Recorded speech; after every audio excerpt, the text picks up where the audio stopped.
हरे कृष्ण, राधे राधे। श्री राधा वल्लभ जयति, श्री हित हरिवंश चंद्रो जयति।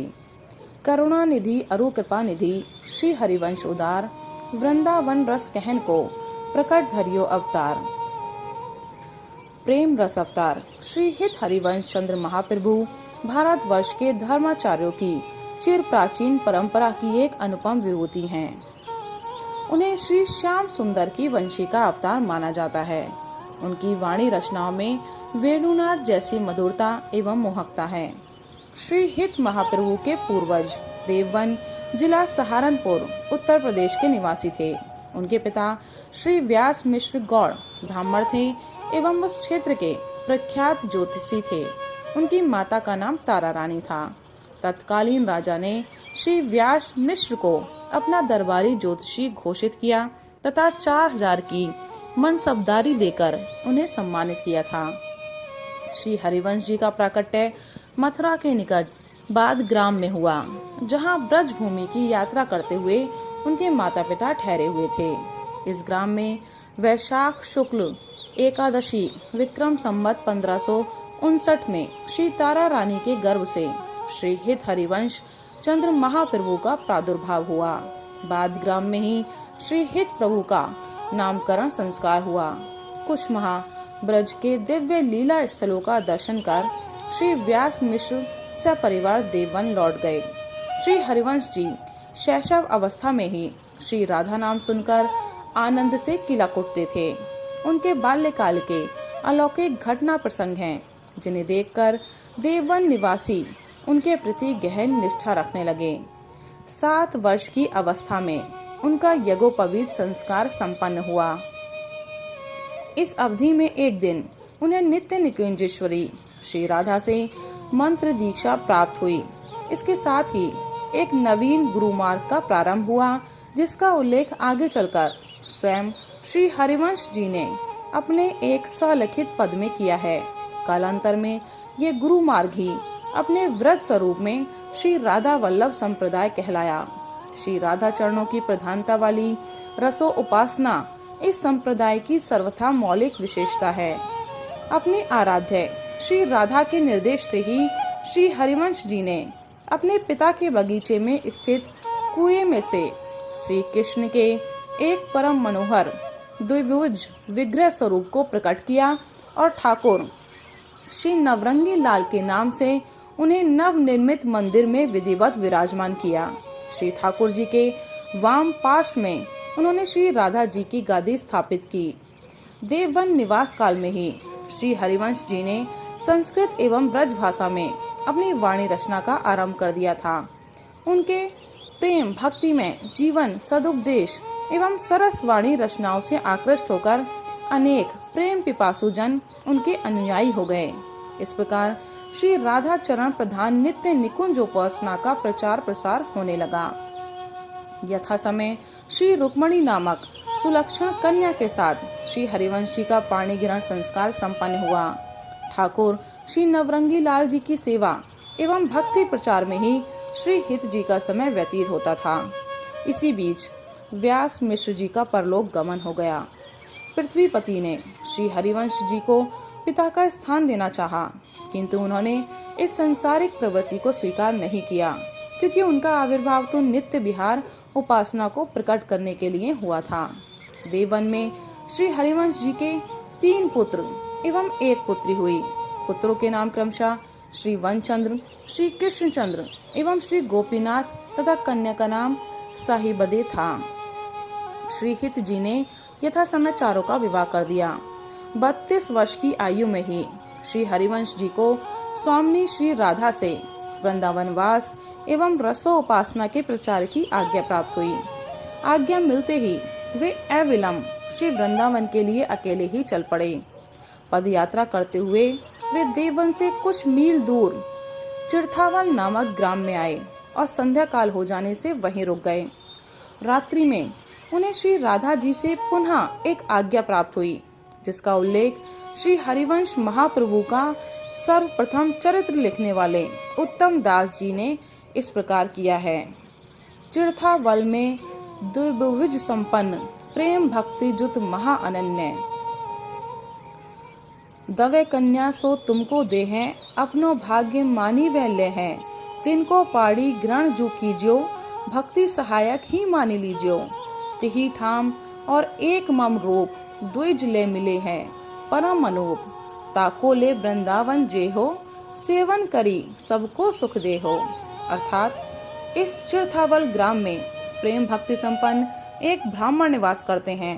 वे अपनी 2 कन्याओं को तुम्हें सहर्ष सौंप देंगे। तुम उनके साथ पाड़ी ग्रहण कर लेना, वे तुम्हारे कार्य में सहायक सिद्ध होंगी। उस ब्राह्मण के पास एक हमारा सुंदर स्वरूप है, वह स्वरूप वो तुमको प्रदान कर देंगे और उसे लेकर तुम वृंदावन आओ और उस सुंदर स्वरूप की विधिवत सेवा करके सभी रसिक भक्तों को सुख प्रदान करो। श्री राधा जी ने इस प्रकार की आज्ञा उस ब्राह्मण को भी प्रदान की। आदेश अनुसार कृष्णदासी और मनोहर दासी नामक उन दोनों कन्याओं के साथ चिरथावल में श्री हरिवंश जी का पाणी ग्रहण संस्कार हुआ। उन ब्राह्मण ने अपने द्वारा सेवित श्री ठाकुर सेवा स्वरूप भी श्री हरिवंश जी को प्रदान कर दिया। इस प्रकार श्री ठाकुर जी के साथ सपरिवार श्री हित जी ने वृंदावन की ओर प्रस्थान किया। चिरथावल का यह घटना प्रसंग इष्ट के प्रति संपूर्ण समर्पण की प्रेरणा प्रदान करता है, जहां अपनी किसी भी इच्छा या आग्रह का सर्वथा अभाव हो। विक्रम संवत 1590 में श्री हरिवंश जी का वृंदावन आगमन हुआ। उनके आगमन का महा एवं तिथि यद्यपि सुनिश्चित नहीं है, तथापि अन्य अनेक तथ्यों को सामने रखते हुए कार्तिक माह की शुक्ल त्रयोदशी ही अनुमानित होती है। इसलिए श्री राधा वल्लभ संप्रदाय में इस दिन श्री वृंदावन प्राकट्य महोत्सव मनाने की प्राचीन परंपरा है। वृंदावन में ही श्री हरिवंश जी ने यमुना तट के एक ऊंचे स्थल पर परिकर सहित निवास किया। इस स्थल को इतिहास ग्रंथों में ऊंची ठौर कहा गया है। यहाँ सुंदर लता मंदिर में चिरथावल से प्राप्त श्री ठाकुर जी को विराजमान करके वाम पार्श्व में श्री राधा जी की गादी स्थापित करके श्री हरिवंश जी उनकी लाड़ पूर्वक सेवा परिचर्या करने लगे। श्री वृंदावन में बसने की इच्छा से आया जानकर स्थानीय ब्रजवासियों ने उनसे कहा कि आप धनुष पर तीर चढ़ाकर फेंकिए, जितनी दूर आपका तीर गिरेगा उतनी भूमि हम आपको प्रदान कर देंगे। श्री हरिवंश जी के द्वारा फेंकने पर वह तीर पर्याप्त दूरी पर गिरा। वह तीर घाट कहलाया, जिसे वर्तमान में चीर घाट कहा जाता है। इस घटना के कुछ वक्त पश्चात श्री हित प्रभु ने तीर घाट के निकट श्री रास मंडल और श्री सेवा कुंज की स्थापना की। वृंदावन उस समय वृक्ष लताओं से आच्छादित एक सघन वन था। वृंदावन के आसपास निकट गांवों में स्थानीय ब्रजवासी निवास करते थे। उस समय यहाँ लूटमार करने वाले मवासियों का बहुत आतंक था। इन मवासियों के सरदार थे नरवाहन। संपूर्ण ब्रज प्रदेश इनके आतंक के अधीन था और ये स्वयं राजा नरवाहन कहलाते थे। श्री हित जी के विषय में सुनकर एक दिन यमुना तट के ऊंचे ठौर स्थल पर उनसे मिलने आए। प्रथम दर्शन में ही नरवाहन उन्हें समर्पित हो गए। श्री हरिवंश जी ने उन्हें लूटमार बंद करने की आज्ञा प्रदान की। नरवाहन के जीवन परिवर्तन से श्री वृंदावन में अन्य अनेक संत आकर निर्भय होकर निवास करने लगे। श्री हित प्रभु के आराध्य श्री राधा वल्लभ लाल, श्री राधा और वल्लभ श्री कृष्ण के एकात्म स्वरूप हैं।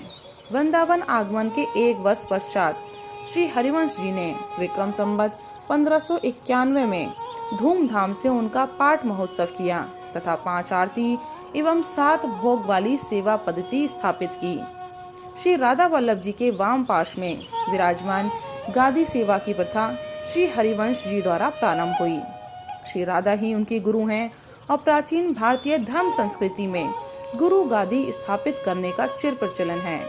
गादी सेवा युगल उपासना के शास्त्रीय निर्देश एवं वैष्णव परंपरा का अनुसरण करते हुए श्री हित जी के द्वारा स्थापित किया गया एक भावनात्मक सेवा विधान है। इसी प्रकार नाम सेवा भी उनकी एक मौलिक देन है। नाम नामी में अभेद के शास्त्रीय सिद्धांत को उन्होंने नाम सेवा के माध्यम से मूर्तिमान कर दिया। वृंदावन आने के पश्चात श्री हरिवंश जी ब्रजभूमि से बाहर नहीं गए। धर्म प्रचार के लिए उन्होंने वाद का भी आश्रय नहीं लिया। प्रेम की कोमल उपासना की स्थापना वाद संभव नहीं है। उनके द्वारा होने वाली धर्म प्रचार की पद्धति सर्वथा भिन्न प्रकार की थी। उनके कुछ शिष्य कभी कभी यात्राओं पर चले जाते थे।